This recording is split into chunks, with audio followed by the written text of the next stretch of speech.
Muy buenas tardes para todos. Entonces, hoy vamos a ver la temática de bioenergética.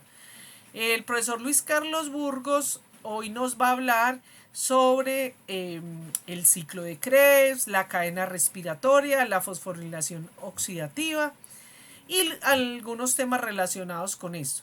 Entonces, profesor Burgos, adelante, está en su espacio. Listo, Natalia, muchas gracias.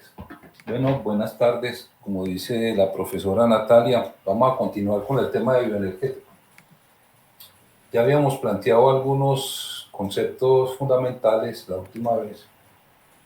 Voy a retomar algunos que son importantes pues, para continuar con el tema. Habíamos dicho que cuando hablamos de bioenergética o de termodinámica estamos hablando de energía. Habíamos definido la energía como la capacidad para hacer cambios.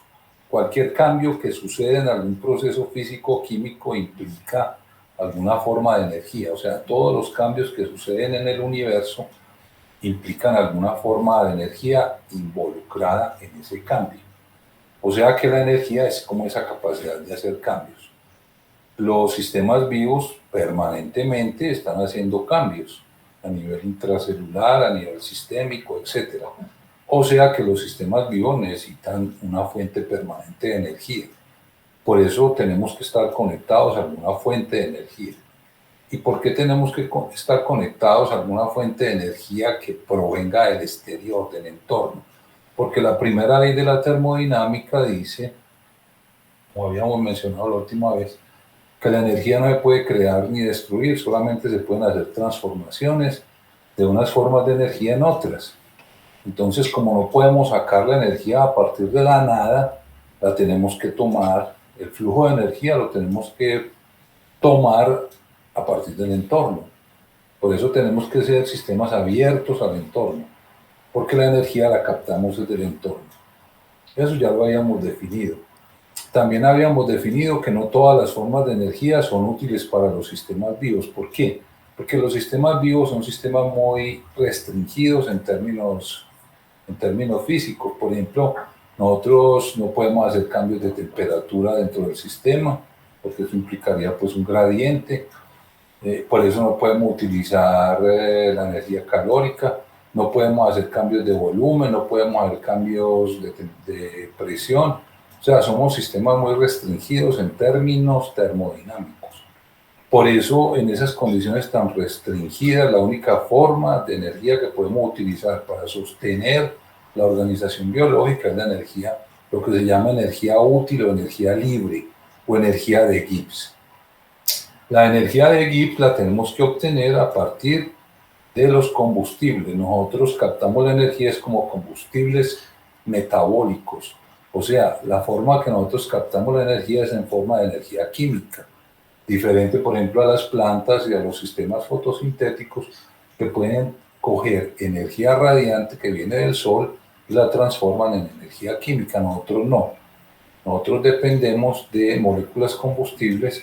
Esas moléculas entran una cuota de energía al sistema y a partir de esa energía tomamos la energía útil y con esa energía útil es que sostenemos la organización biológica. Entonces, lo que yo he dicho hasta ahora es eso, que los combustibles se caracterizan porque son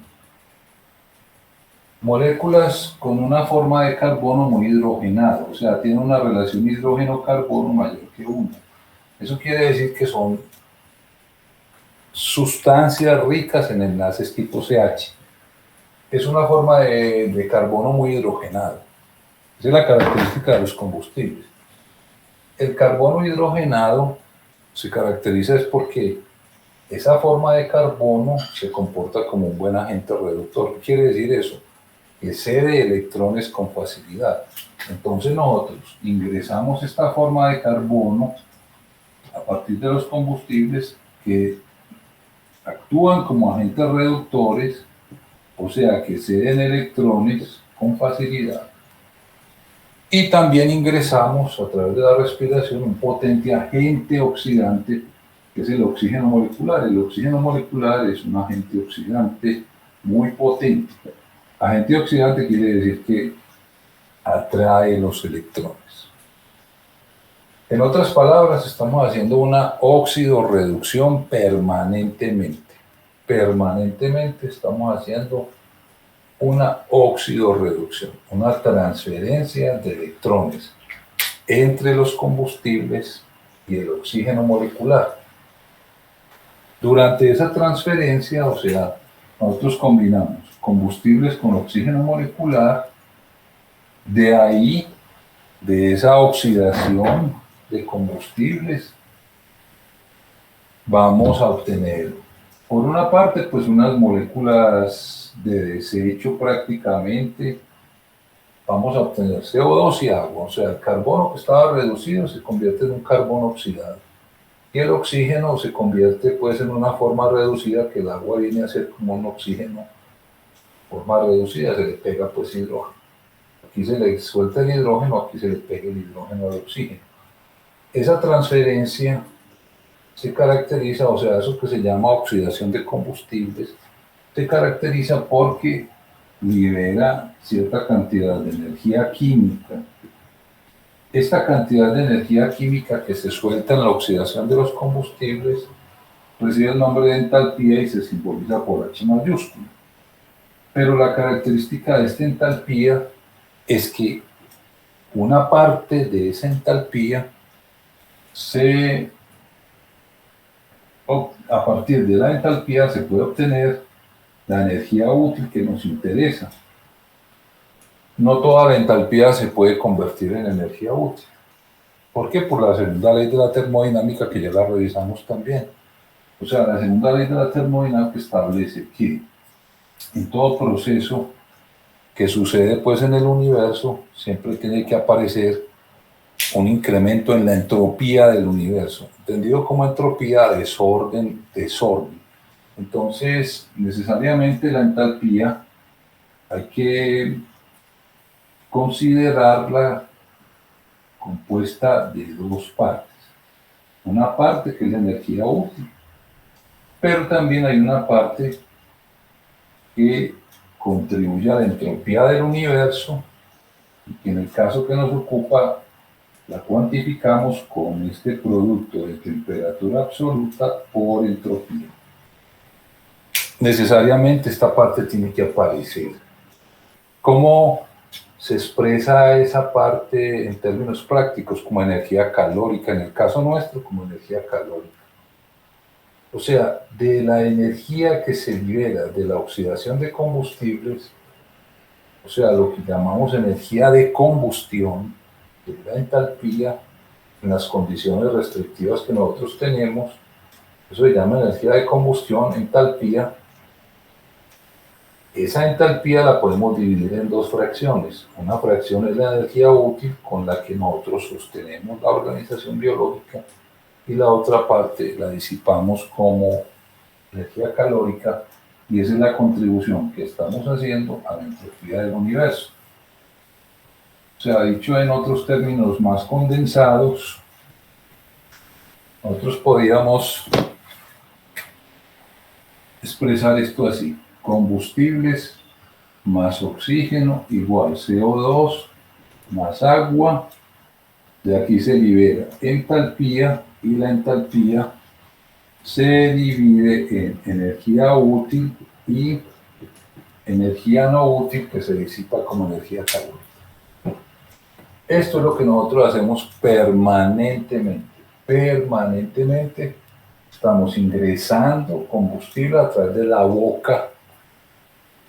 También habíamos definido cuáles eran los combustibles: la glucosa y otros monosacáridos que vienen de los carbohidratos, los ácidos grasos que vienen de los triglicéridos, de los lípidos, y los aminoácidos que vienen de las proteínas.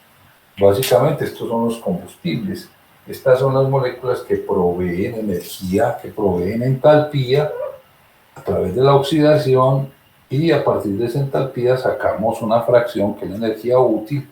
Con esta energía útil sostenemos todo lo que es la organización biológica, y estamos eliminando una cuota pues a la entropía del universo, en forma de energía calórica. Esto es lo que hacemos todo el tiempo. Por eso tenemos que comer, por eso tenemos que respirar. Comemos y respiramos para que esto se lleve a cabo dentro de la célula. Específicamente en las mitocondrias ocurre casi todo esto, como vamos a ver enseguida. Entonces, por ello tenemos que comer y respirar para poder sostener el flujo de energía dentro del sistema, porque esta energía útil es la que utilizamos para impulsar procesos cuesta arriba. Ya habíamos definido eso también. Los procesos cuesta arriba son procesos donde pasamos de estados menos ordenados a estados más ordenados. Cuando nosotros vamos a incrementar el orden en algún proceso, ese incremento de orden implica que hay que aportar energía. ¿Por qué? Porque incrementar el orden es un proceso cuesta arriba, también se llama endergónico. Eso quiere decir que hay que aportar energía libre para que el proceso se lleve a cabo. Diferente a los procesos exergónicos, que son procesos en los cuales se está liberando energía libre y es un proceso cuesta abajo o espontáneo. Por ejemplo, la oxidación de combustibles es un proceso cuesta abajo. ¿Por qué? Porque ahí se libera energía libre. Una vez que se inicia el proceso, se libera espontáneamente energía libre. Pero mantener el orden biológico, por ejemplo, mantener la síntesis de proteínas, mantener los gradientes a través de las membranas, mantener las moléculas contráctiles, etcétera, etcétera. Esos son procesos cuesta arriba que consumen energía libre. Entonces, por eso, ya lo habíamos definido también, habíamos definido que la oxidación de combustibles, todas las vías metabólicas que involucran oxidar combustibles, que es lo que vamos a revisar enseguida, eso se llama catabolismo celular. Y todos los procesos que consumen energía libre para mantener el orden biológico, eso se llama anabolismo celular. Entonces habíamos dicho que el catabolismo provee la energía libre para sostener el anabolismo. Eso es lo que se llama acoplamiento energético y es lo que estamos haciendo permanentemente. Hacemos catabolismo, soltamos de los combustibles la parte de la energía libre que nos interesa y con eso sostenemos el anabolismo. También habíamos mencionado que eso no es un flujo continuo de esta manera, pues como que la energía vaya fluyendo, no, eso sería muy poco práctico. La energía libre que se libera del catabolismo se utiliza para sintetizar una molécula que es el ATP. El ATP actúa como una reserva de energía útil y después esa energía que está contenida en el ATP es la que se utiliza para sostener el anabolismo. O sea que entre el catabolismo y el anabolismo se interpone este sistema que se llama el sistema de los nucleótidos de adenina. Recuerden que habíamos dibujado también la molécula de ATP, los dos últimos enlaces fosfato. El ATP pues, es un nucleótido que tiene 3 fosfatos y en los últimos enlaces, en los últimos 2 fosfatos se almacena la energía que puede utilizar para impulsar procesos cuesta arriba. Bueno, eso más o menos es un resumen de lo que habíamos dicho la última vez. Entonces, la oxidación de combustibles es la clave en presencia de oxígeno, o sea que se necesita el oxígeno para que haya la oxidación de combustibles. También habíamos dicho que la oxidación de combustible se puede hacer en un solo paso. Por ejemplo, cuando usted mete leña en una chimenea, pues la leña está formada por polisacáridos, celulosa y otros polisacáridos. Lo que uno está haciendo es oxidar esos carbohidratos en un solo paso. Se libera CO2 más agua y una gran cantidad de energía calórica y lumínica, pues, pero sobre todo calórica. Eso es en un solo paso, pero eso tiene un incremento grande de temperatura. Nosotros no podemos hacer eso. O sea, no podemos oxidar los combustibles en un solo paso. Por eso, entre los combustibles y el oxígeno, eso no puede ser en un solo paso, repito. porque sería incompatible pues con la organización biológica, por el incremento de temperatura, por la poca posibilidad de regular el proceso, etcétera, etcétera. Entonces, este movimiento de electrones entre los combustibles y el oxígeno en los sistemas vivos se hace en múltiples pasos, múltiples pasos. Aquí están involucradas varias vías metabólicas en este proceso de oxidación. Varias vías metabólicas precisamente para evitar los cambios bruscos de temperatura por un lado y para tener la posibilidad de regular el proceso y acoplarlo con los gastos energéticos que tenga la célula. Entonces, por eso vamos a mencionar hoy cuáles son las vías metabólicas que conectan los combustibles con el oxígeno y cómo es que esa energía se libera para sintetizar el ATP. Eso básicamente es lo que vamos a revisar. Cómo se oxidan los combustibles, a través de qué vías metabólicas, cómo pasan los electrones de los combustibles al oxígeno, cómo se aprovecha ese movimiento para sintetizar el ATP, que es el que se encarga de almacenar el contenido de energía útil que después el organismo puede utilizar para impulsar procesos cuesta arriba. Eso es lo que vamos a revisar. Entonces, ya había mencionado que la mayor parte de la oxidación de combustibles ocurre dentro de las mitocondrias. Dentro de las mitocondrias.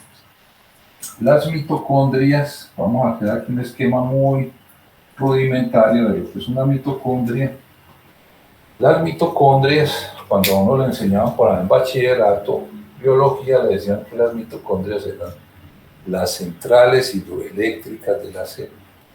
Esa analogía es completamente válida. La mayoría del ATP de la célula se sintetiza dentro de estas organelas. La cantidad de mitocondrias que una célula tenga depende de su demanda energética. Las células que tienen una alta demanda energética tienen muchísimas, tienen miles.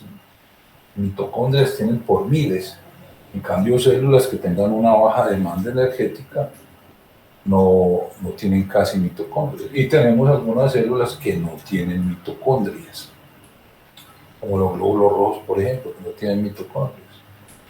Pero el número de mitocondrias, repito, depende de la demanda. Por ejemplo, una célula hepática, un hepatocito, tiene una gran cantidad de mitocondrias. ¿Por qué? Porque la actividad metabólica es muy intensa. Es lo mismo una célula cardíaca, una célula muscular, etcétera, etcétera. Las mitocondrias tienen varias características interesantes. Por una parte, son organelas con una doble membrana. Una membrana externa, que es muy permeable porque tiene unos poros,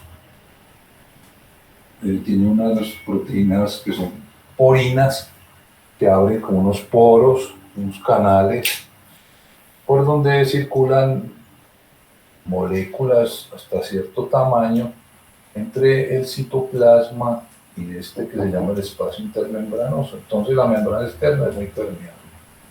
La membrana interna, que generalmente está plegada para aumentar la superficie, es todo lo contrario, es una membrana altamente impermeable. Altamente impermeable. Es la membrana más impermeable que tiene la célula. Prácticamente casi todo lo que pasa por ahí tiene que ser transportado por la membrana interna. Ahorita revisamos por qué tiene que ser tan impermeable. Muy poquitos gases y muy poquitas sustancias de bajo peso molecular la pueden atravesar, por ejemplo el oxígeno, el CO2, etcétera, atraviesan la membrana mitocondrial interna.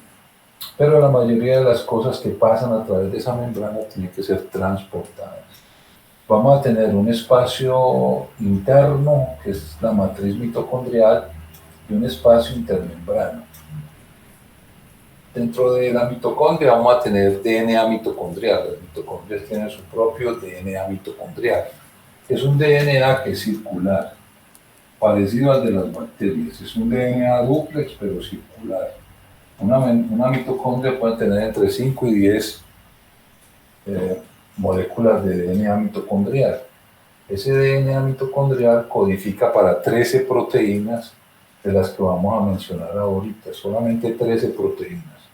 Las otras proteínas que se van a utilizar en todo este flujo de energía que vamos a revisar provienen del núcleo, o sea, provienen de genes nucleares. O sea, que son proteínas que hay que sintetizar en el núcleo, que hay que transcribir, perdón, en el núcleo, sintetizar en el citoplasma y llevarlas hasta la mitocondria.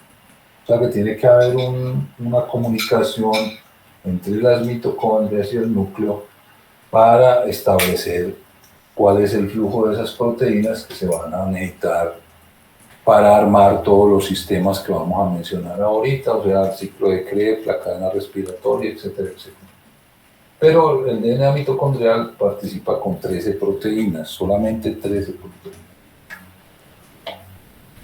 Las mitocondrias se multiplican por fisión, o sea, cuando una célula necesita más mitocondrias, alarga una mitocondria, la alarga y la parte por la mitad, en 2 mitocondrias hijas. Eso se llama fisión y así se dividen las bacterias. Mejor dicho, en otras palabras, las mitocondrias tienen muchas características bacterianas, se parecen como a bacterias en muchas características. Lo mismo los ribosomas que tienen son muy parecidos a los bacterianos. Por eso, lo que se acepta actualmente es que las mitocondrias provienen de bacterias antiguas. Durante la evolución biológica hubo unas células que captaron bacterias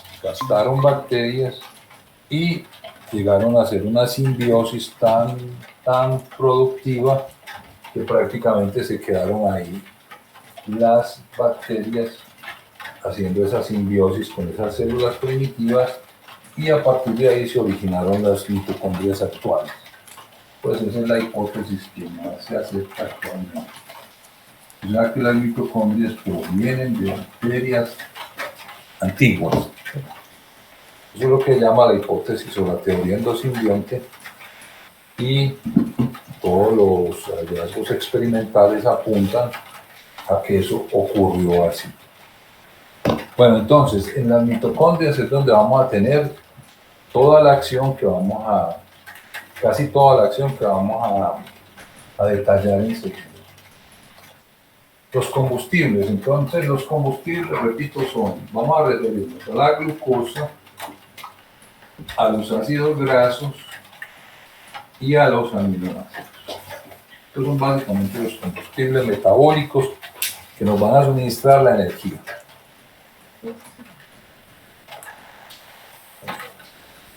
Bueno, ¿dónde se hace la oxidación de esos combustibles? Bueno, se hace en las mitocondrias, pero se hace a través de una ruta central. Todos los combustibles se oxidan a través de una misma ruta, que se llama ruta central de oxidación de combustibles y que trae 2 etapas. La primera etapa es una vía cíclica que se llama ciclo de Krebs, que es la primera etapa de la oxidación de combustibles, de la ruta central de oxidación de combustibles. A partir del ciclo de Krebs se liberan unas coenzimas con electrones de alta energía, específicamente NADH y FADH2. Estas coenzimas obtienen a partir del ciclo de Krebs y portan electrones de alta energía que van a pasar a la cadena respiratoria. La cadena respiratoria es la siguiente etapa. Al final de la cadena respiratoria es donde aparece el oxígeno molecular. El oxígeno recibe los electrones, se combina con hidrógeno y se forma agua, o sea que ahí es donde se va a formar el agua. El CO2 se va a liberar, es en el ciclo de Krebs. Cuando hacemos oxidación de combustibles, aquí aparece el CO2 en el ciclo y el agua aparece al final de la cadena respiratoria. Este es el flujo de electrones. Los electrones tienen que entrar al ciclo, pasar a la cadena y terminar en el oxígeno. acoplada a la cadena respiratoria, tenemos acoplado a la cadena respiratoria hay un proceso que también vamos a revisar aquí. Ese proceso se llama fosforilación oxidativa. La fosforilación oxidativa es el proceso que permite que parte de la energía que se libera en este flujo de electrones quede atrapada, esa energía queda atrapada como ATP. O sea que la fosforilación oxidativa es la que permite la síntesis de ATP aprovechando este flujo de electrones. Eso es lo que vamos a revisar hoy. ¿Cómo es que estos combustibles entran al ciclo? ¿Cómo es que el ciclo libera estas coenzimas? Estas coenzimas, ¿cómo mueven la cadena respiratoria hasta el oxígeno? Y ese movimiento de electrones, ¿cómo genera la fosforilación oxidativa? Eso es lo que vamos a revisar hoy. Todo esto ocurre dentro de las mitocondrias. El ciclo, la cadena, la fosforilación, todo eso ocurre dentro de las mitocondrias.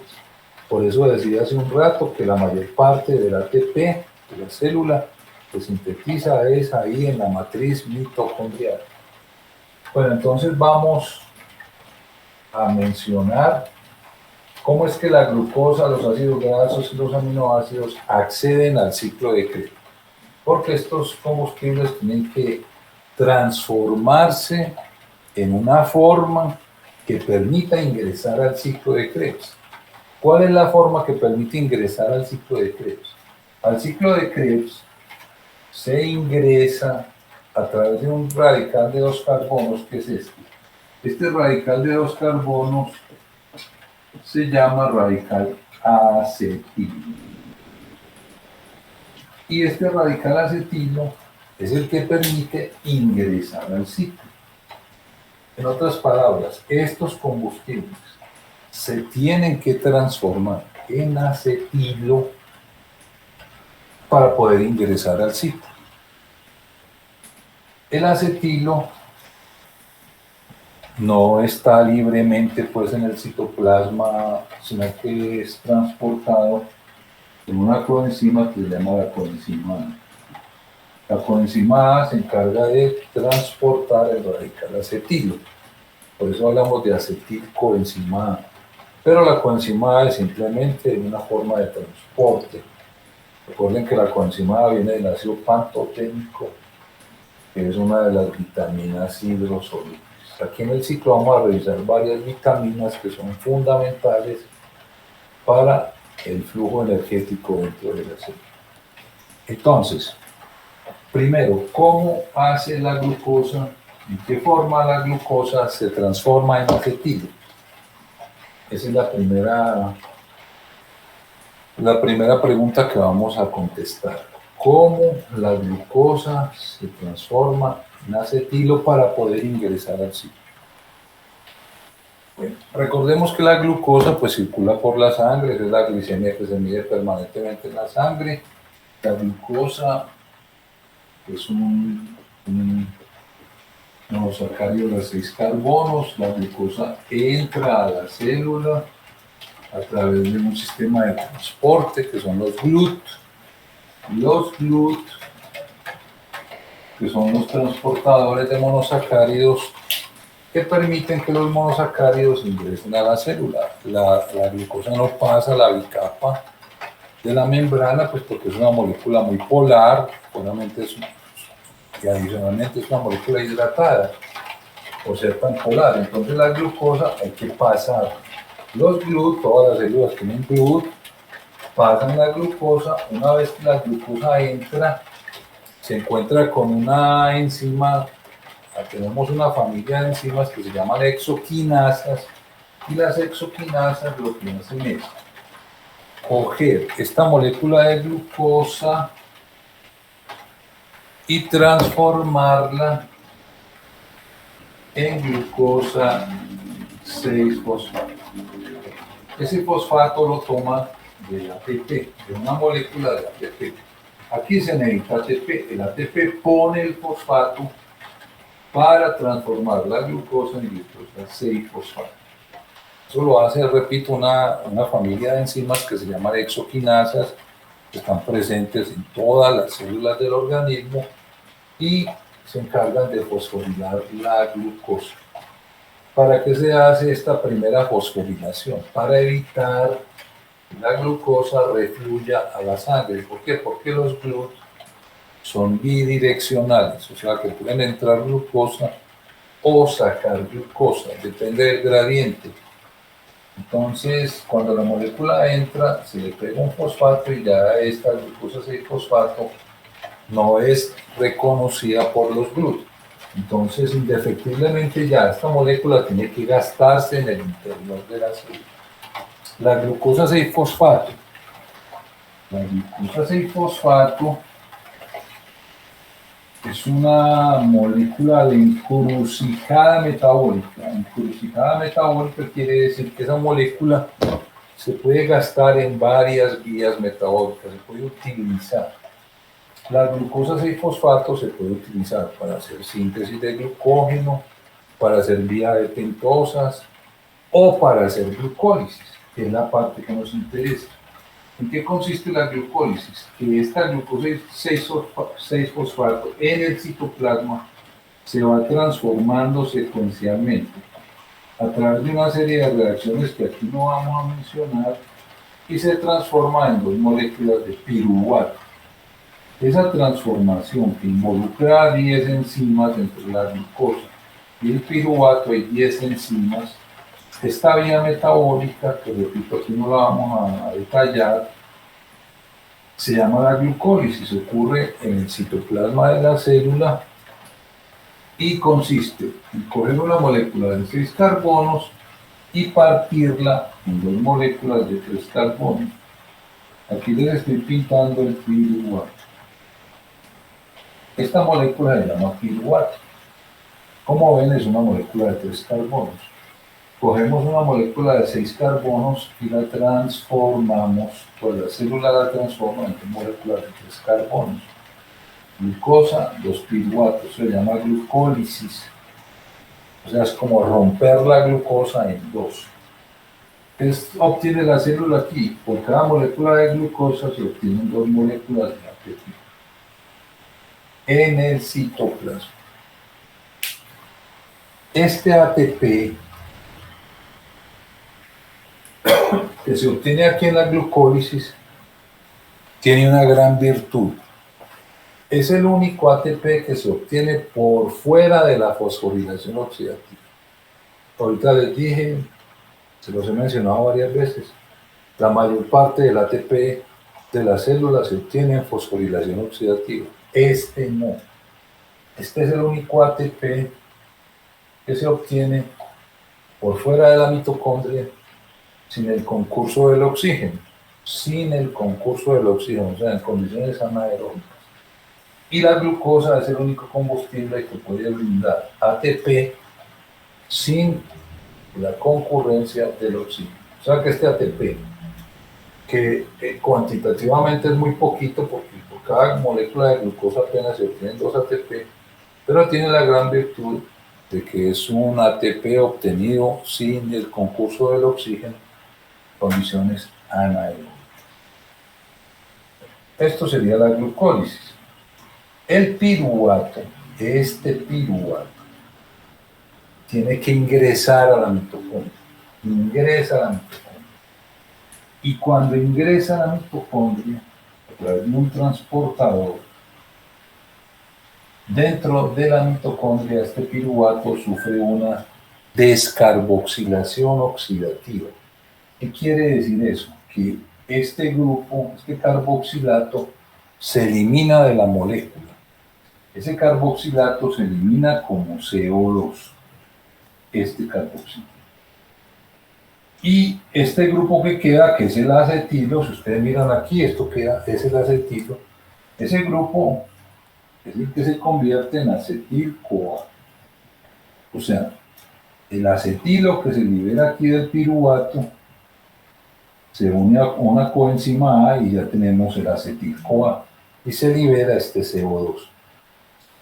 Esto que ocurre en el interior de la mitocondria es catalizado por un complejo supramolecular que se llama el complejo de la piruvato deshidrogenasa. complejo de la piruvato deshidrogenasa, que repito es intramitocondrial, es el que se encarga de convertir el piruvato en acetilcoenzima A. Durante esa transformación se libera CO2. Ese complejo es muy demandante en términos nutricionales. ¿Por qué? Porque se necesitan, para hacer esta transformación que aparentemente es muy sencilla, se necesitan 3 enzimas distintas y 5 coenzimas. Las 5 coenzimas son la coenzima A, el NAD, el FAD, la tiamina pirofosfato y el ácido lipoico. Estas 5 coenzimas se necesitan para hacer este paso dentro de las mitocondrias. O sea, es un complejo muy demandante en términos nutricionales. ¿Por qué? Porque la coenzima A, el NAD, el FAD y la tiamina pirofosfato vienen de vitaminas que hay que entrar en la dieta, vitaminas hidrosolubles. El ácido lipoico es una coenzima que nosotros sintetizamos, o sea que no proviene de vitaminas. Pero por ejemplo la coenzima A viene del ácido pantoténico, el NAD viene de la niacina o nicotinamida, el FAD viene de la riboflavina, la tiamina pirofosfato viene de la tiamina o vitamina B1. O sea que este paso, que es irreversible en las condiciones intracelulares, representa una especie de cuello de botella, porque es el único paso que permite que los carbohidratos entren al ciclo de Krebs. Si hay alguna falla por cualquier razón en este paso, los carbohidratos no pueden ingresar a la vía central de oxidación de combustibles. Entonces, esta es la primera forma que tenemos de convertir glucosa en acetil-CoA. Una vez que sucede esta transformación, la glucosa queda convertida en 2 moléculas de acetil-CoA.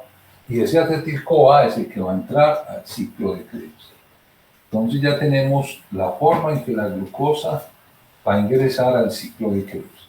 A través de la glucólisis se convierte en piruvato, después el piruvato se convierte en acetil-CoA y el acetil-CoA, el grupo acetilo, es el que va a ingresar al ciclo de Krebs. ¿Cómo hacen los ácidos grasos? Los ácidos grasos también tienen una forma de ingresar al ciclo. Los ácidos grasos primero hay que entrarlos a la matriz mitocondrial a través de un transportador de carnitina. Entramos los ácidos grasos a la matriz mitocondrial y a través de la beta oxidación, que es una vía metabólica completa que no vamos a revisar aquí, a través de la beta oxidación los ácidos grasos se convierten directamente en acetil-CoA. Esa es la forma en que ingresan a la ruta central. Los aminoácidos que son 20, los aminoácidos tienen muchas funciones biosintéticas dentro de la célula. No solamente se utilizan para la síntesis de proteínas, sino que se utilizan para sintetizar muchos intermediarios metabólicos, por ejemplo, neurotransmisores, etcétera, etcétera. Pero los aminoácidos eventualmente se pueden utilizar como combustibles. Entonces, los aminoácidos que quieren meterlos a un proceso de oxidación. Primero, unas vías previas que equivalen pues al catabolismo de los 20 aminoácidos, y muchos de esos aminoácidos se pueden transformar directamente en acetilo o en algún otro intermediario del ciclo. Como son 20 vías metabólicas diferentes, son 20 aminoácidos, hay una gran versatilidad en cuanto a los productos finales. Hay muchos de los aminoácidos que se convierten en acetil, pero hay otros que ingresan a través de otros de los intermediarios del ciclo. Entonces, en resumen, los 3 combustibles metabólicos tienen que convertirse en acetil-CoA o en otros intermediarios para poder ingresar al ciclo de Krebs. Supongamos que ya tenemos el acetilo dentro del ciclo. Dentro de la mitocondria, perdón. Lo tenemos dentro de la mitocondria. Entonces vamos a mencionar cómo se van sucediendo las reacciones del ciclo. Cuando nosotros hablamos de ciclo de Krebs, estamos hablando de 8 reacciones enzimáticas catalizadas por 8 enzimas diferentes. Esas 8 enzimas diferentes, casi todas, o sea, 7 de ellas, están disueltas en la matriz mitocondrial. Solamente hay una que hace parte de la membrana mitocondrial interna, constituyendo parte del complejo 2 de la cadena respiratoria, como vamos a revisar ahora más tarde. Pero las otras 7 hacen parte de la matriz mitocondrial. Entonces, cuando nosotros decimos ciclo de Krebs, estamos hablando de 8 reacciones enzimáticas. ¿Por qué se llama ciclo? Porque la vía metabólica empieza en un compuesto, se recorren las 8 reacciones enzimáticas y se regresa al mismo compuesto. O sea que es un ciclo autolimitado, empieza en un compuesto y regresa al mismo compuesto, por eso se llama ciclo. Y se llama ciclo de Krebs porque el señor que lo estructuró ya al final se llamaba Hans Krebs, que era un médico alemán, Hans Krebs, que fue el que primero planteó la posibilidad pues, de un ciclo como este. Por eso se llama ciclo de Krebs, también se llama ciclo del citrato, ciclo de los ácidos tricarboxílicos, etc.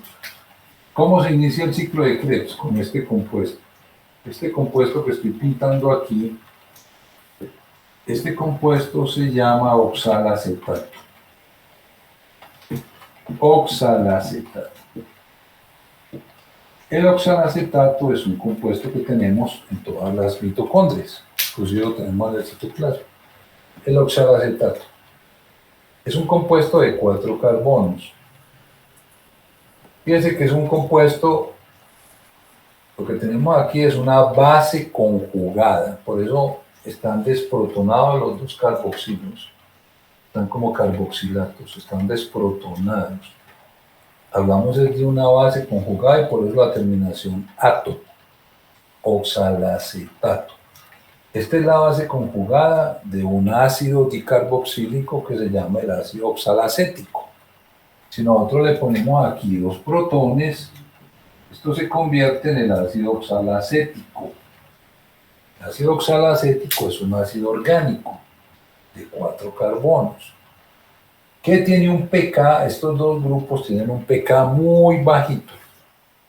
Muy bajito es mucho menor de 4. Entonces, en las condiciones fisiológicas normales dentro de la célula, donde el pH es 7 o en la sangre que es 7,4, estos 2 grupos químicos predominan como bases conjugadas. Cuando el pH es mucho mayor que el pK de un ácido débil, predomina en la base conjugada. Entonces, por eso vamos a hablar de oxalacetato y no de ácido oxalacético. Eso mismo se va a aplicar con todos los intermediarios del ciclo. Todos los intermediarios que vamos a revisar en el ciclo son bases conjugadas de ácidos orgánicos que tienen la misma característica de este. O sea, que tienen unos valores de pK muy bajos. Por eso en el contexto biológico en que estamos, o sea, el pH de la célula, predominan es como bases conjugadas. Por eso hablamos de oxalacetato y no de ácido oxalacético. Este oxalacetato es el punto de partida del ciclo. El oxalacetato se condensa con el acetilo. Aquí viene el acetil-CoA. Ese acetilo se condensa con el oxalacetato, se libera la coenzima A, porque la coenzima A, repito, solo es una molécula transportadora, y este acetilo de 2 carbonos se condensa con este oxalacetato de 4 carbonos y se forma un compuesto de 6 carbonos, que es este que les estoy pintando acá. Este compuesto de 6 carbonos se llama citrato. Ahí están los 6 carbonos. 1, 2, 3, 4, 5, 6. Esto se llama citrato. ¿Qué surge? Resulta de la condensación del acetilo, que tiene 2 carbonos, con el oxalacetato, que tiene 4 carbonos. Es una condensación. Por eso la enzima se llama así, enzima condensante, o también se llama citratosintasa. La citratosintasa condensa estos dos compuestos y produce citrato. Y ya estamos dentro del ciclo. Esa es la primera reacción del ciclo. Ya estamos dentro del ciclo. La coenzima A se libera y se utiliza pues varias veces, o N veces. Vuelve y se carga de acetilo, vuelve y hace lo mismo, etcétera, etcétera. El citrato se transforma en un isómero que se llama isocitrato, que también tiene 6 carbonos. Esta sería la segunda reacción del ciclo. El isocitrato, la transformación de citrato en isocitrato no se hace de una manera directa, sino que hay un intermediario en esta transformación.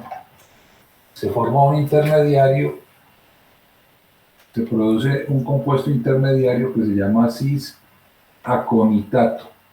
O sea que el citrato se convierte primero en cis-aconitato y el cis-aconitato se convierte en isocitrato.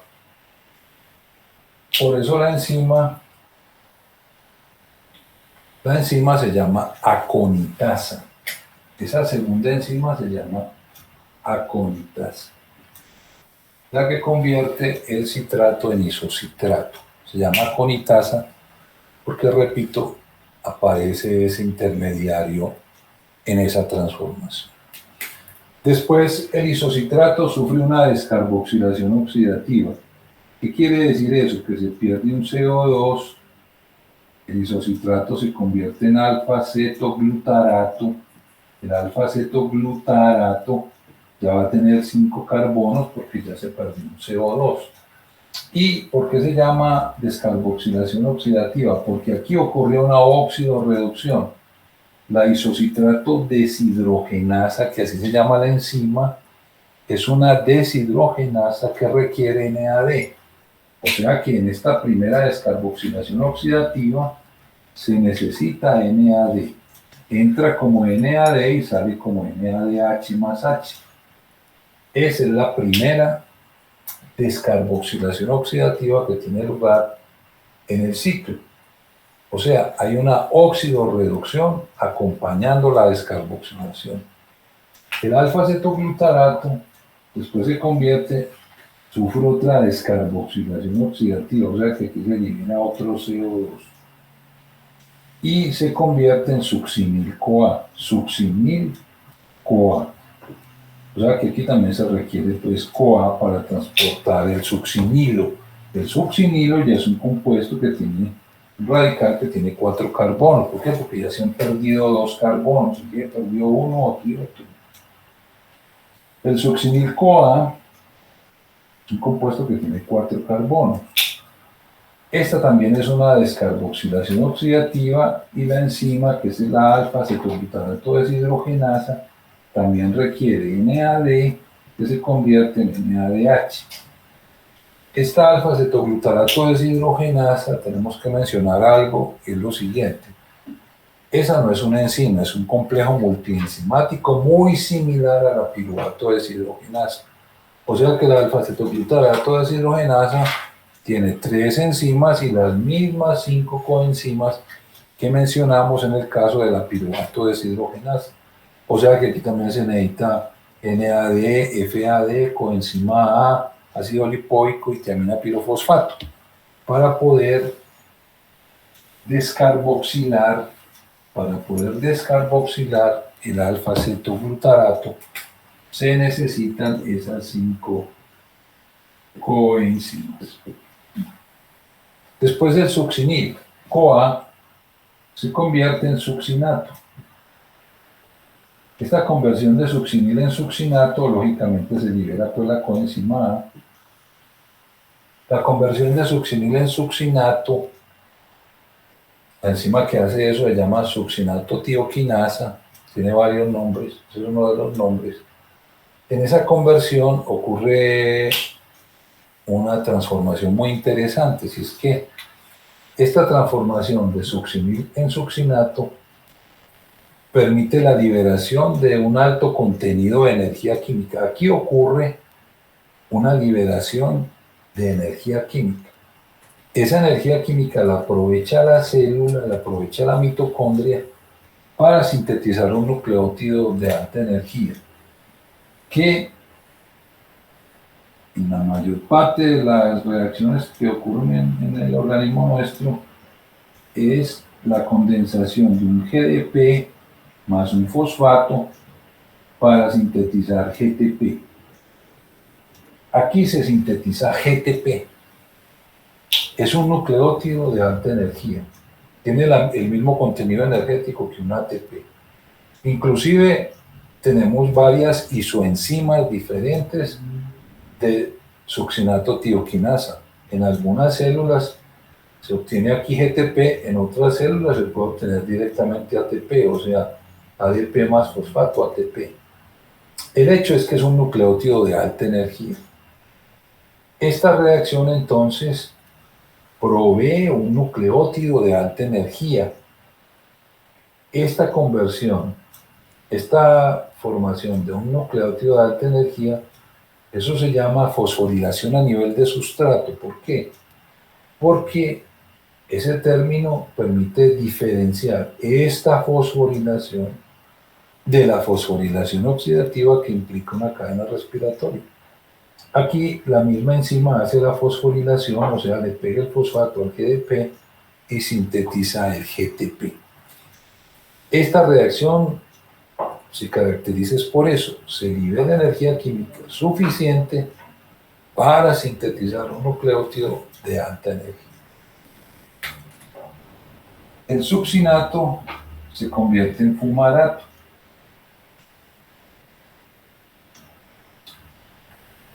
La conversión de succinato en fumarato, desde que ya de aquí en adelante todos son compuestos de 4 carbonos. ¿Por qué? Porque ya se perdieron 2 carbonos. La transformación de succinato en fumarato lo hace una enzima que se llama succinato deshidrogenasa. Esta deshidrogenasa que cataliza esta reacción tiene varias características. Primera característica, esta deshidrogenasa no utiliza NAD, utiliza FAD.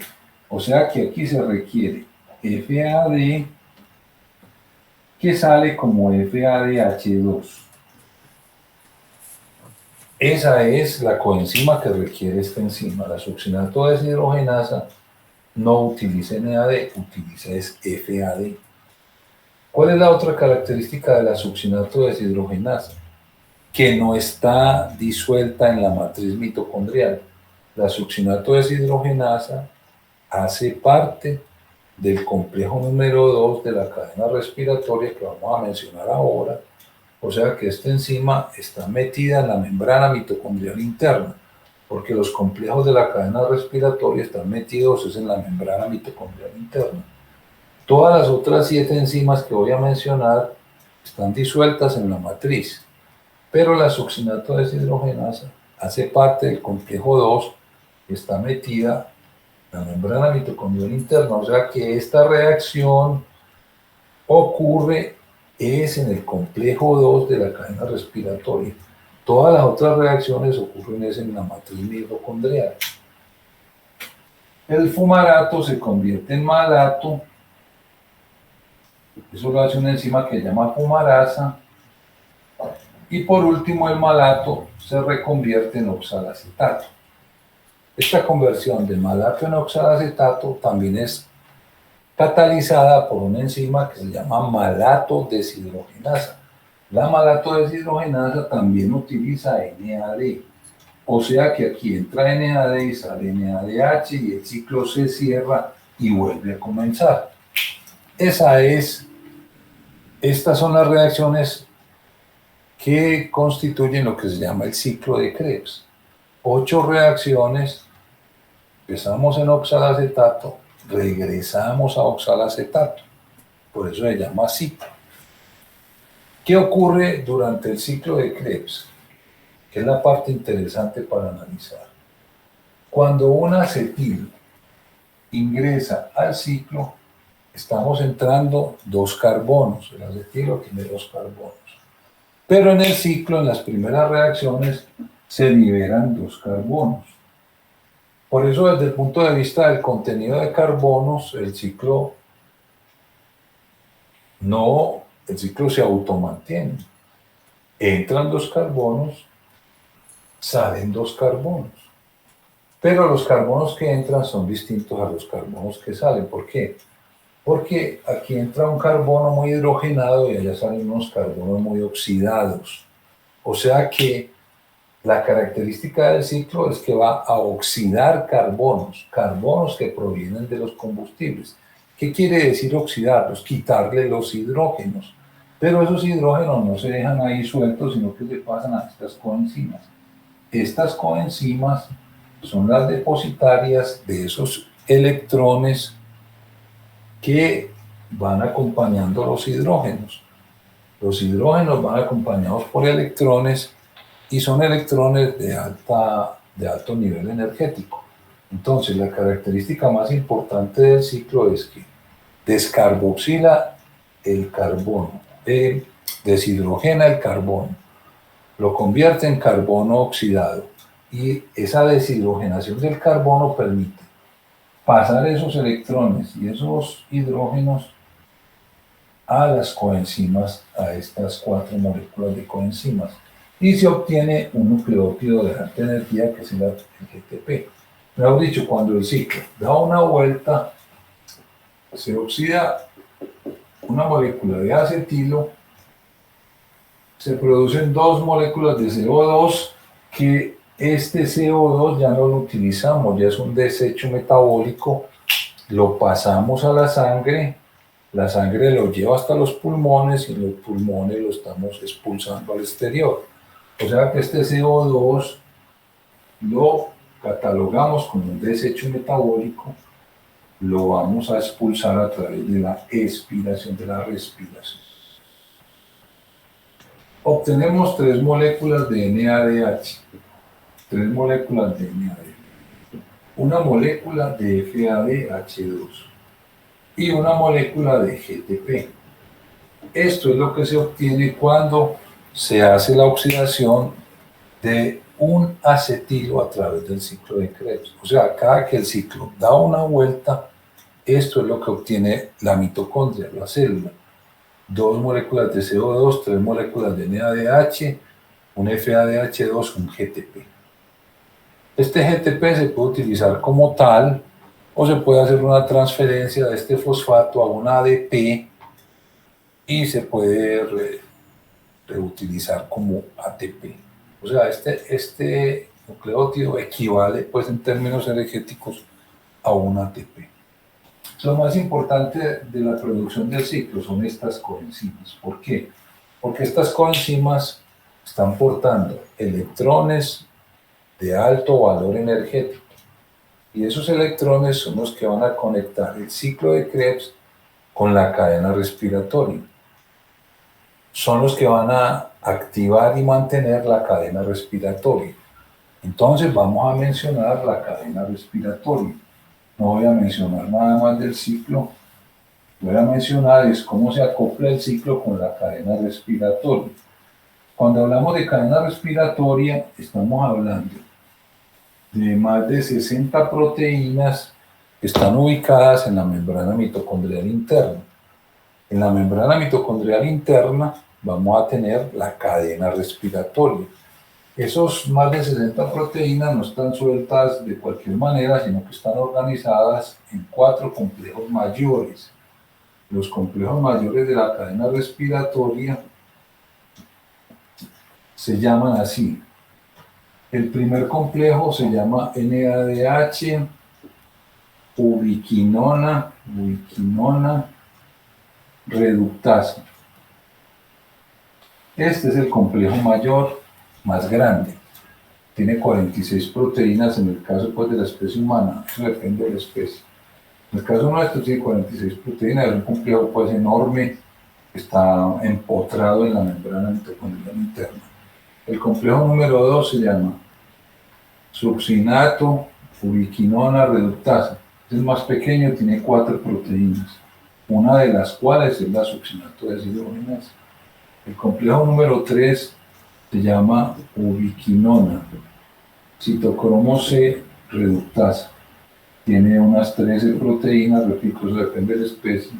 Y el complejo número 4 se llama citocromo oxidasa.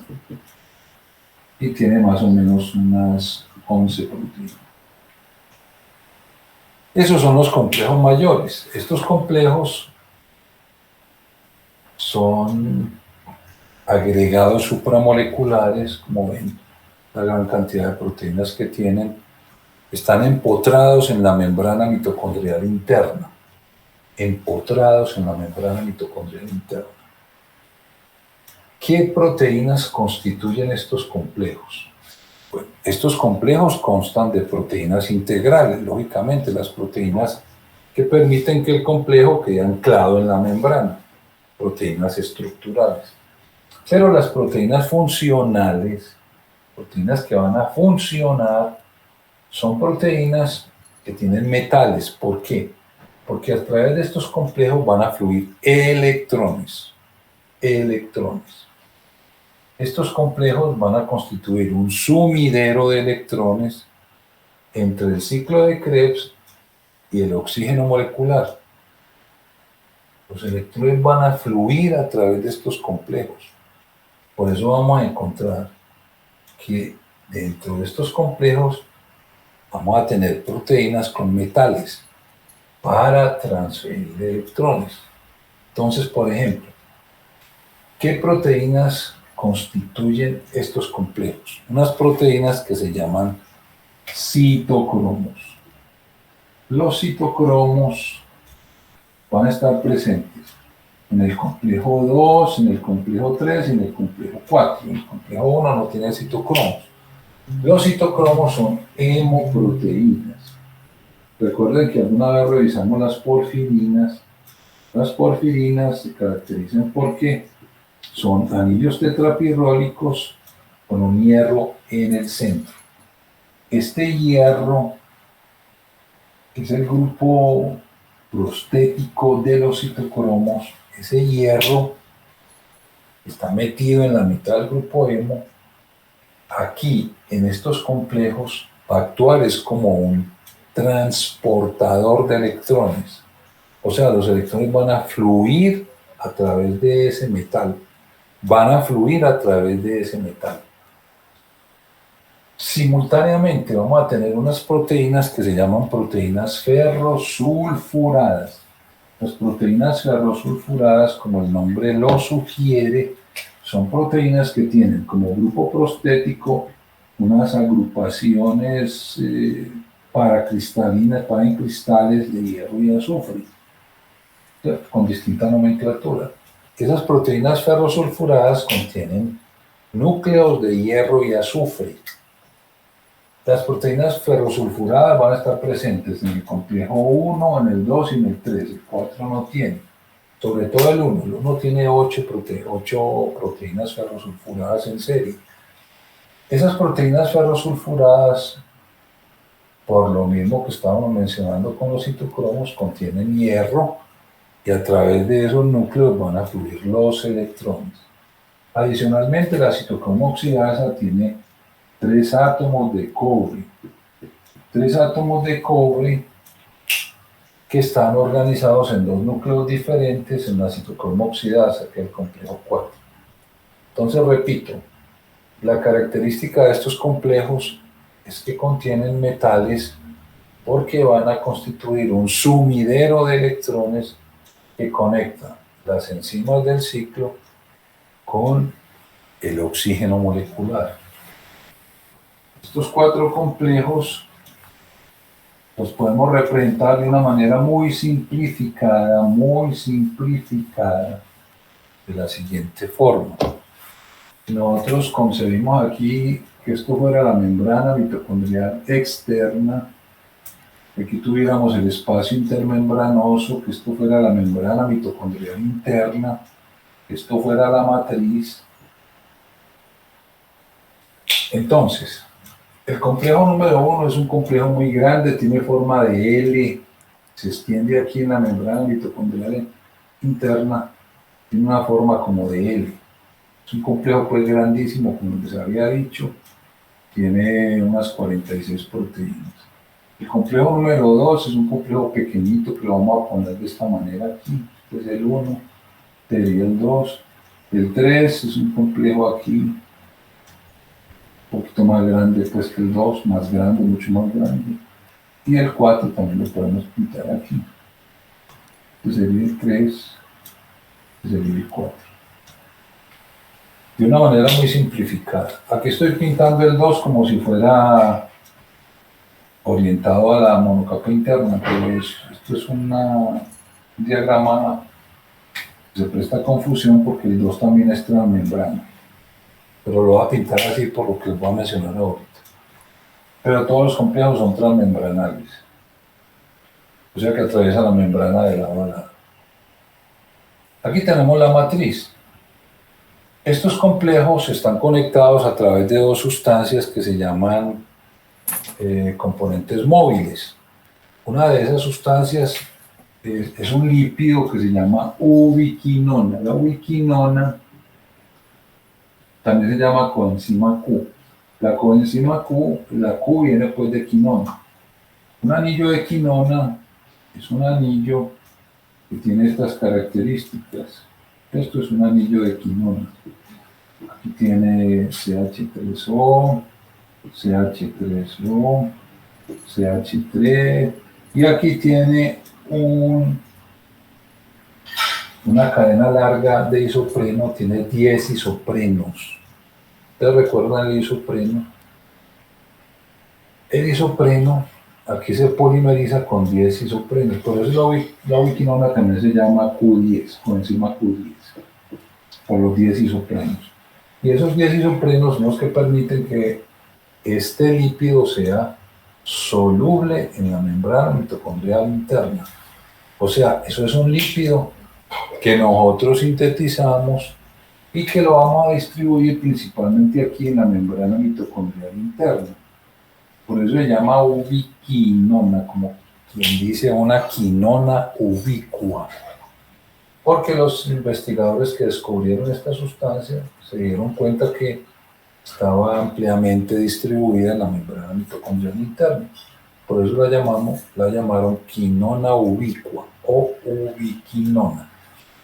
¿Qué hace la ubiquinona? Transporta electrones, es un componente liposoluble que puede transportar electrones.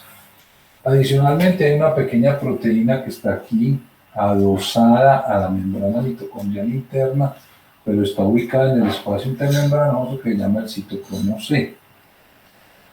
Esos dos, la ubiquinona y el citocromo C, conectan los distintos complejos entre sí. Entonces, ¿cómo se hace el flujo de electrones? Como les dije ahora, lo que interesa es cómo el NADH va a pasar los electrones a la cadena y cómo el FADH2 va a pasar los electrones a la cadena. Empecemos con el NADH. El NADH que se produce aquí en la matriz mitocondrial a partir del ciclo de Krebs, está sucediendo la mayor parte aquí en la matriz. El NADH se genera aquí en la matriz. El NADH tiene la capacidad de que se despega de la deshidrogenasa, se despega fácilmente de la deshidrogenasa y puede difundir a través de la matriz. Cuando difunde, se encuentra con un complejo 1. El NADH, tanto el NADH como el FADH2, están transportando 2 electrones. Entonces, el NADH encuentra con el complejo 1. El complejo 1 es el único que tiene un sitio de reconocimiento para el NADH. Entonces, este NADH le entrega 2 electrones al complejo 1 y se convierte en NAD, ¿cierto? Y se libera el hidrógeno. Este NAD ya queda oxidado, se llama, y puede retornar al ciclo de Krebs y repetir este procedimiento muchísimas veces. O sea, el NAD lo que hace es llevar electrones del ciclo de Krebs al complejo 1. Los electrones pasan por el complejo 1 y se pasan a una ubiquinona. La ubiquinona se mueve por el espacio, por la membrana mitocondrial interna, hasta un complejo 3. Pasan los electrones al complejo 3. Del complejo 3 se pasan al citocromo C. Del citocromo C se pasan al complejo 4 y el complejo 4 solo le entrega los electrones al oxígeno molecular. O sea que los electrones que provienen del ciclo de Krebs y que están representados por el NADH siguen este curso. Complejo 1, coenzima Q, complejo 3, citocromo C, complejo 4, oxígeno. El complejo 2 que está constituido por 4 proteínas, incluyendo la succinato deshidrogenasa, este FADH2 se genera en el complejo 2. Esos electrones del FADH2 se pasan directamente a una coenzima Q. O sea que el FADH2 se genera aquí, en el complejo 2, se pasan los electrones, se convierte en FAD, y esta coenzima Q entrega los electrones al complejo 3 y de ahí en adelante sigue igual. En otras palabras, la cadena respiratoria se puede abastecer de electrones a través de 2 fuentes. Cuando es el NADH el que pone los electrones, la entrada es a través del complejo 1. Del complejo 1 sigue la coenzima Q. Después sigue el complejo 3. El complejo 3, el citocromo C. Del citocromo C, el complejo 4. Y por último, el oxígeno, que es el aceptor final de la cadena respiratoria. Pero la otra entrada es a través del complejo 2. El FADH2 entra es a través del complejo 2, después la ubiquinona y de ahí en adelante sigue igual. O sea que podemos alimentar la cadena respiratoria a través de 2 fuentes. Por el NADH, a través del NADH entramos por el complejo 1, a través del FADH2 entramos por el complejo 2. Pero solamente tenemos una salida, que es el oxígeno molecular. El oxígeno molecular es el aceptor final de los electrones que vienen de los combustibles, desde arriba de los combustibles. Es el aceptor final y es irreemplazable, al menos en el caso nuestro, es irreemplazable. Usted no puede reemplazar el oxígeno molecular por otro aceptor de electrones. Por eso la clave para que haya flujo energético es el oxígeno.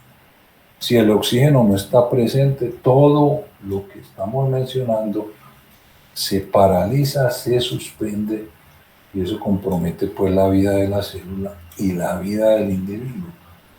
Si usted no aporta el oxígeno adecuado, todo este proceso que estamos describiendo se suspende y la persona muere facilito y rapidito. O sea, el oxígeno es la clave porque es la única salida que tienen los electrones una vez que fluyen por todas estas vías metabólicas desde los combustibles. La única salida es el oxígeno molecular. Es como si usted no tuviera sino una salida, una tubería para sacar el agua de un edificio, y si tapa la tubería principal, pues todo se represa. Igual sucede aquí. La única salida de los electrones que vienen de los combustibles que hacen todo este periplo que hemos mencionado hasta el oxígeno, la única salida es el oxígeno. Si usted tapa ahí, todo esto se suspende. ¿Ese oxígeno cuál es? El oxígeno que estamos respirando. Nosotros respiramos el oxígeno, lo metemos a los pulmones, lo montamos en la hemoglobina lo pasea por todo el organismo, se libera de la hemoglobina, tiene que entrar a la célula, pasar a la matriz mitocondrial y es en la matriz mitocondrial donde va a cumplir su función. O sea, tenemos que llevar el oxígeno desde el exterior, lo tenemos que llevar hasta la matriz mitocondrial porque es ahí donde va a cumplir la función de servir como sector final de la cadena respiratoria. ¿Cuál es la estequiometría de esta reacción? La estequiometría de esta reacción es que una molécula de oxígeno se combina con 4 electrones y con 4 protones y se forman 2 moléculas de agua. El complejo número 4 hace eso. El complejo número 4 atrapa la molécula de oxígeno, le descarga 4 electrones, le combina 4 protones y forma 2 moléculas de agua. Esa es la estequiometría de esta reacción. Nosotros consumimos oxígeno, lo consumimos porque lo estamos gastando, lo estamos transformando en agua. O sea que consumimos oxígeno, lo estamos transformando en agua y producimos agua. Pues la cadena respiratoria produce agua.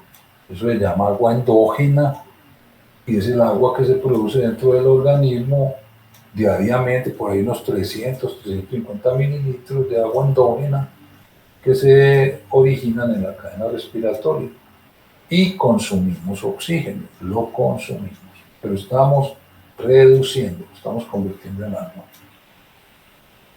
Más o menos el 97% del oxígeno que entra a la mitocondria se convierte en agua.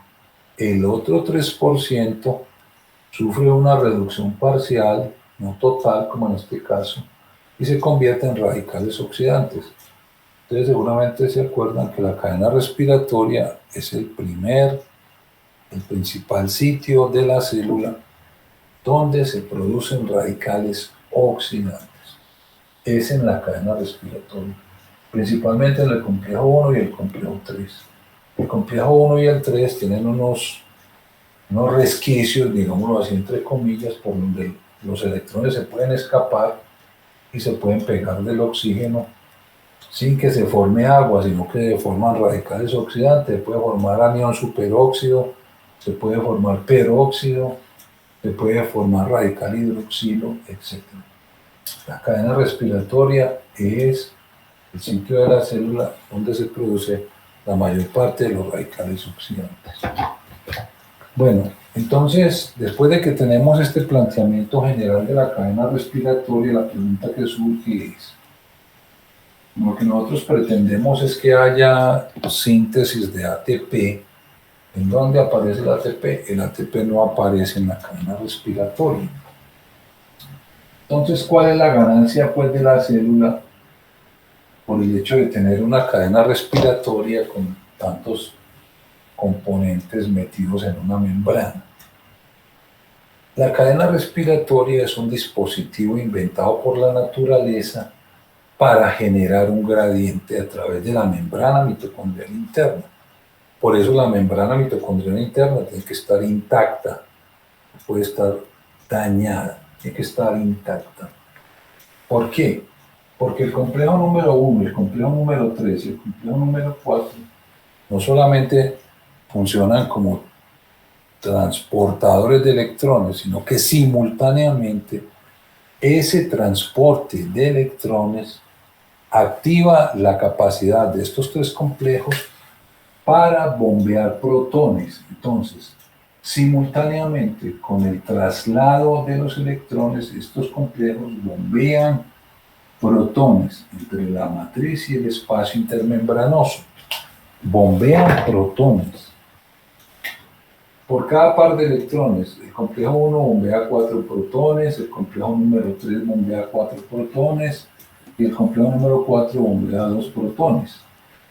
Entonces, el paso de los electrones lo que hace es activar estos complejos para que bombeen protones. Y cuando se están bombeando esos protones, se está generando un gradiente entre el espacio intermembranoso y la matriz. Ustedes se acuerdan que cuando yo acumulo una sustancia a un lado de una membrana, estoy generando un gradiente. Este gradiente no solamente es químico, sino que es eléctrico también, porque estoy acumulando cargas positivas. Por eso hablamos de un gradiente electroquímico, que se llama gradiente protón motriz, porque es un gradiente de protones. Entonces, la cadena respiratoria lo que hace es acumular protones en el espacio intermembranoso. Esa es la ganancia del flujo de electrones a través de la cadena en términos bioenergéticos. En términos termodinámicos, la ganancia es generar un gradiente. ¿Por qué? Porque es que un gradiente equivale a energía libre. Un gradiente equivale a energía libre. Eso es generar un potencial muy importante con el que la célula puede hacer varias cosas. Una vez que se genera el gradiente, fíjese que el gradiente, ¿de dónde sale la energía para generar el gradiente? Del flujo de electrones. Los electrones son los que ponen la energía para activar esos complejos para que se genere el gradiente. Porque es que un gradiente es un proceso cuesta arriba. Un gradiente no se hace espontáneamente. Hay que aportar energía para que el gradiente se haga. En este caso es el flujo de electrones el que pone la energía para generar el gradiente. Y esa es la ganancia más importante de la célula cuando pone a circular electrones por la cadena respiratoria. Generar ese gradiente protomotriz. ¿Por qué? Porque con ese gradiente se pueden hacer muchas cosas. ¿Qué se hace con ese gradiente? Sintetizar ATP. El gradiente es el que aporta la energía para sintetizar ATP.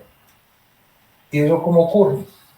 Tenemos que mencionar otro complejo, un complejo grande que está metido aquí, empotrado en la membrana mitocondrial interna, que se llama el complejo de la ATP sintasa.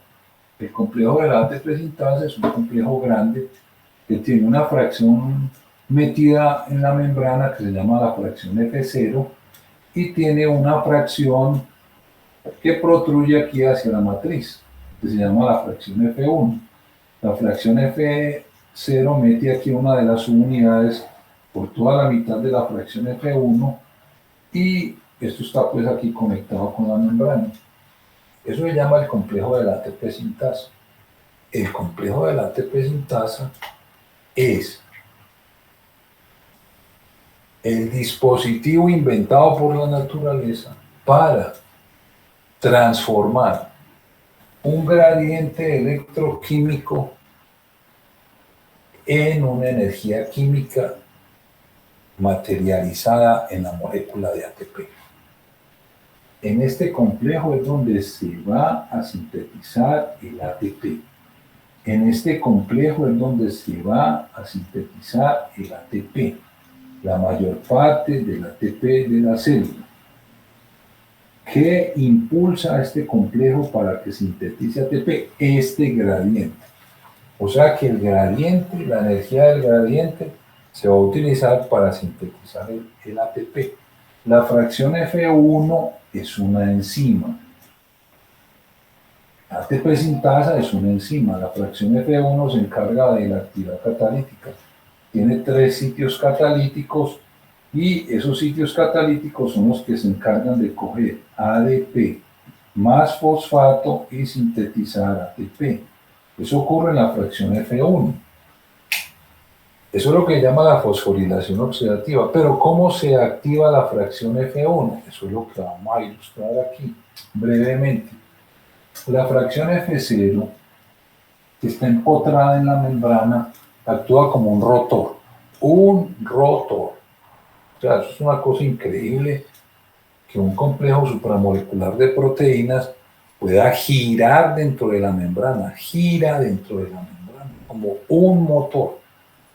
Como si fuera un motor de los que construye el hombre. O sea, la fracción F0 es un rotor que gira dentro de la membrana.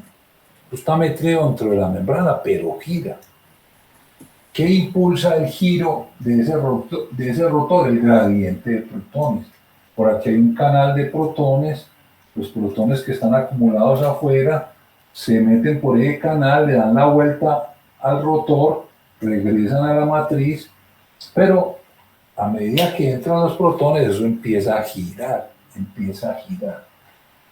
Observen que esta subunidad de la F0 está metida aquí en la mitad de la F1. Esta subunidad es la que va activando, a medida que rota también con el rotor, porque el rotor va moviendo esta subunidad, se activa la F1 y cuando se activa la F1 es que sintetiza el ATP. Eso es una cosa increíble porque la energía del gradiente se está utilizando para activar ese rotor y ese rotor es el que activa la síntesis de ATP. O sea que la fosforilación oxidativa, que es la síntesis de ATP, utiliza la energía del gradiente. Y ese gradiente está creado por la cadena respiratoria. O sea que es un continuo, es un continuo. La oxidación de combustibles permite activar el ciclo de Krebs. El ciclo de Krebs permite activar la cadena respiratoria. La cadena respiratoria permite generar el gradiente. Y con el gradiente, la ATP sintasa sintetiza el ATP. O sea, esa es la característica, esa es el diseño, la forma en que el flujo de electrones permite atrapar la energía libre de la oxidación de combustibles en forma de ATP. Aquí se sintetiza casi todo el ATP de la célula. Por eso ese ATP hay que sacarlo rápidamente de la matriz. Tenemos un transportador independiente, que es un translocador de nucleótidos de adenina, que se encarga de sacar el ATP e intercambiarlo por ADP. Eso garantiza que tengamos ADP en la matriz. Y tenemos otro transportador independiente que se encarga de entrar el fosfato, porque la ATP sintasa lo que hace es coger el ADP y pegarlo del fosfato para sintetizar el ATP. Pero necesita tener ADP y fosfato en la matriz permanentemente. Entonces, por eso tenemos un transportador que se encarga de meter el ADP y sacar el ATP. El ATP sale del espacio intermembranoso y después por los poros de la membrana externa pasa al citoplasma, que es donde se va a gastar. Y tenemos un transportador independiente de fosfato. Entonces, esto es lo que llama la fosforilación oxidativa. Se puede hacer un balance energético de cuántos ATP se sintetizan aquí por cada par de electrones que entren por aquí o por aquí. Por un par de electrones que entren a través del NADH, por un par de electrones que entre el NADH, se genera un gradiente de 10 protones, 4 más 4 más 2. Y se sintetizan aquí 2,5 ATP. Y por un par de electrones que entren por el FADH2, como solamente se va a generar un gradiente de 6 protones, porque esta no se prende, se van a sintetizar 1,5 ATP aquí. Esta relación, que se llama la relación P sobre O, o sea, la cantidad de ATP por átomo de oxígeno consumido y por 2 electrones consumidos, tiene un mayor rendimiento a partir del NADH que del FADH2 porque el gradiente generado es mayor. El gradiente del NADH es 10 protones por par de electrones, el gradiente del FADH2 son 6 protones por par de electrones. Si nosotros tenemos en cuenta esto y revisamos, retomamos los NADH que se producen en el ciclo se producen 3 NADH, un FADH2. Por estos 3 NADH, si nosotros multiplicamos 3 por 2,5 me da 7,5. Más 1,5 del FADH2. Eso me da 9 ATP. O sea, por cada vuelta del ciclo, por las coenzimas que obtengo, la célula recupera 9 ATP. Si le sumamos el GTP, me da 10 ATP. O sea, por cada acetilo oxidado en el ciclo, la célula puede recuperar un total de 10 ATP. Por cada acetilo que se oxida en el ciclo, la célula puede recuperar un total de 10 ATP. 9 de ellos en la fosforilación oxidativa y 1 directamente en el ciclo. Ese sería el rendimiento energético que se obtiene a partir de la oxidación de los combustibles. Entonces, repito, esto es un continuo. Nosotros lo despiezamos de esta manera para poderlo explicar y entender, pero eso es un continuo. Los electrones van fluyendo desde la glucosa van fluyendo hasta el piruvato, del piruvato al acetilo, del acetilo se meten en el ciclo, fluye al NADH o al FADH2, de estas coenzimas los electrones fluyen a la cadena hasta el oxígeno. Eso es un flujo continuo de electrones. Ese flujo continuo de electrones con todas esas etapas intermedias es lo que permite que ese flujo se haga sin aumento de temperatura y con una posibilidad de regulación. Y ese flujo de electrones entonces permite que se recupere parte de esa energía en forma de ATP, que sería la energía libre que nosotros vamos a utilizar para impulsar los procesos cuesta. Ese es un esquema muy reducido de lo que ocurre en el flujo energético. Es lo que llama el flujo energético de la célula. Oxidar combustibles para sintetizar ATP. Oxidar combustibles para sintetizar ATP.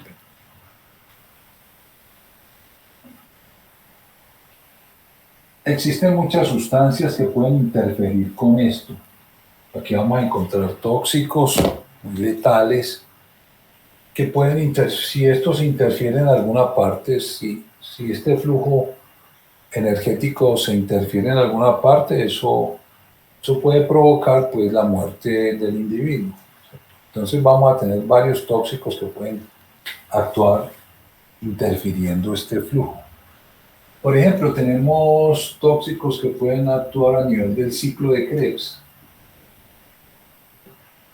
Uno de los más importantes es el fluoracetato.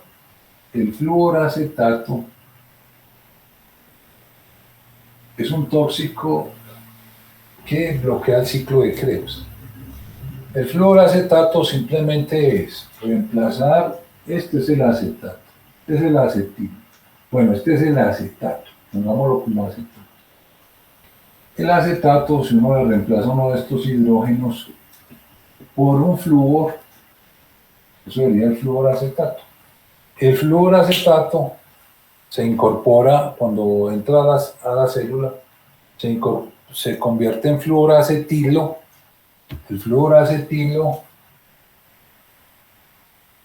se incorpora en el citrato y produce fluorcitrato, y el fluorcitrato bloquea la conitasa. La conitasa, que es la segunda enzima del ciclo de Krebs.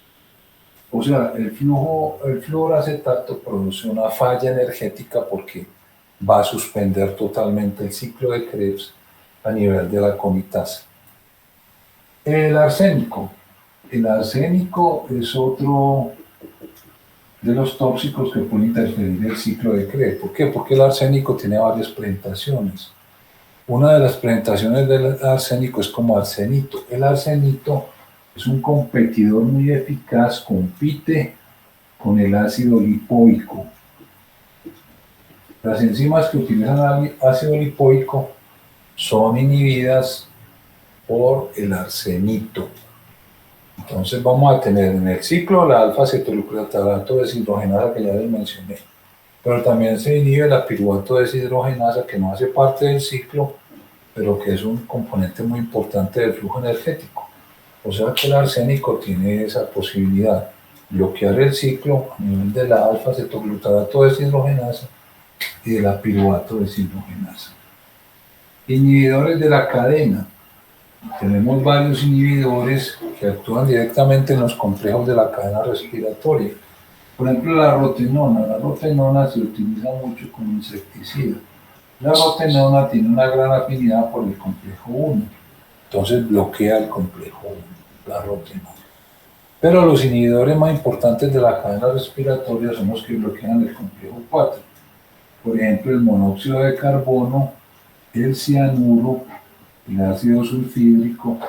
Estas son moléculas muy sencillas que atraviesan fácilmente las membranas y que tienen una gran afinidad por el complejo número 4. Una intoxicación con monóxido, con cianuro, con ácido sulfídrico, bloquea el complejo 4 y todo el flujo electrónico se represa del complejo número 4 hacia atrás. Eso se llaman inhibidores de la cadena. Pero también tenemos desacoplantes. Los desacoplantes son moléculas que no interfieren con la cadena respiratoria, o sea que la cadena respiratoria es permeable, pero impiden la síntesis del ATP. Por eso se llaman desacoplantes. Desacoplan el flujo a través de la cadena respiratoria, el flujo de electrones, con la síntesis de ATP. Hay varias modalidades de desacoplar. Por ejemplo, hay inhibidores directos de la ATP sintasa, la oligomicina, por ejemplo. La oligomicina es una sustancia, un antibiótico que actúa directamente sobre la fracción F0 de la ATP sintasa, impidiendo que la fracción F0 funcione. Pero los desacoplantes más interesantes son los que disipan el gradiente de protones, lo disipan. O sea, la cadena respiratoria genera el gradiente, ¿cierto? Genera el gradiente de protones. Aquí está la ATP sintasa. Pero la ATP sintasa no se activa. Los desacoplantes que actúan como disipadores de gradiente, esos son los más interesantes desde el punto de vista clínico. ¿Por qué? Porque un desacoplante, tenemos la fracción F0, el ATP sintasa. Un desacoplante no impide el flujo de electrones, o sea que los electrones, hay consumo de oxígeno, hay flujo de electrones, hay generación de gradiente. Pero el gradiente no va a activar la ATP sintasa. ¿En qué forma se puede disipar el gradiente? En dos formas. Hay antibióticos que son péptidos que se meten dentro de la membrana mitocondrial interna y generan un canal, y por ese canal se pueden meter los protones a la matriz y la ATP sintasa deja de funcionar. Hay varios antibióticos que hacen eso. Pero la forma de desacoplar más interesante es a través de los acarreadores de protones. Los acarreadores de protones son ácidos débiles, o sea, moléculas de bajo peso molecular, que cuando están aquí, en el espacio intermembranoso, se cargan de un protón, pasan la membrana mitocondrial interna, y cuando están en la matriz mitocondrial, descargan el protón. Eso se llaman acarreadores de protones y disipan el gradiente. Dice que cogen los protones aquí y los pasan al otro lado, disipan el gradiente. Hay muchos ejemplos de disipadores de gradiente. Por ejemplo, el 2,4-dinitrofenol, que fue el primero que se descubrió, hace eso. Por ejemplo, las hormonas tiroideas cuando están en exceso, hacen eso, disipan el gradiente. La bilirrubina, por ejemplo, en los recién nacidos, cuando hay una hiperbilirrubinemia muy marcada, hacen eso a nivel de los núcleos basales. O sea, hay una gran cantidad de sustancias que pueden actuar como acarreadores de protones. O sea, que cogen los protones y los pasan al otro lado sin que se produzca ATP. Característicamente tenemos unas proteínas que hacen eso. Nosotros producimos unas proteínas que llaman proteínas desacoplantes y hacen eso. Disipan el gradiente sin que se produzca ATP. Eso ocurre en algunos tejidos, por ejemplo, en el tejido adiposo marrón o grasa parda, tenemos una proteína que se llama proteína desacoplante 1, que es la termogenina, que así se llama, porque lo que hace es disipar el gradiente en el tejido adiposo marrón o grasa parda. La termogenina, como el nombre lo sugiere, es para generar calor. ¿Por qué se genera calor cuando se disipa el gradiente? Porque el gradiente de protones se disipa como energía calórica. Entonces, estos desacoplantes producen hipertermia. Y en el caso del tejido adiposo marrón es una forma de termorregulación. Cuando la sangre pasa por ahí, se calienta. Entonces, la termogenina, que es un disipador interno endógeno producido por el organismo, tiene la función de generar calor. Cuando la sangre pasa por el tejido adiposo marrón, se calienta y eso hace parte del sistema termorregulador. Bueno, este es un resumen de lo que se conoce como el flujo energético de la célula. O sea, cómo la oxidación de combustibles permite sintetizar el ATP que la célula va a utilizar para impulsar sus procesos endergónicos, o sea, procesos cuesta arriba, que son los que mantienen la organización biológica. Punto aparte. Terminé. Natalia, terminé. Natalia está por ahí. Listo, profe. Bueno, Natalia, terminé. bueno, muy bien. Entonces hemos terminado este tema. Y bueno, muchas gracias, profe. No, muchas gracias a usted, muchas gracias a los estudiantes, como usted dijo. Siempre es muy satisfactorio, pues, tener la posibilidad de transmitir todos estos conocimientos. Me parece muy interesante. Sí, señor. Bueno, muchas gracias a todos. Y bueno, nos vemos en próximas clases y próximos cursos. Hasta Bueno, luego. listo. Chao. ¿Listo, Natalia? Un momento, profe.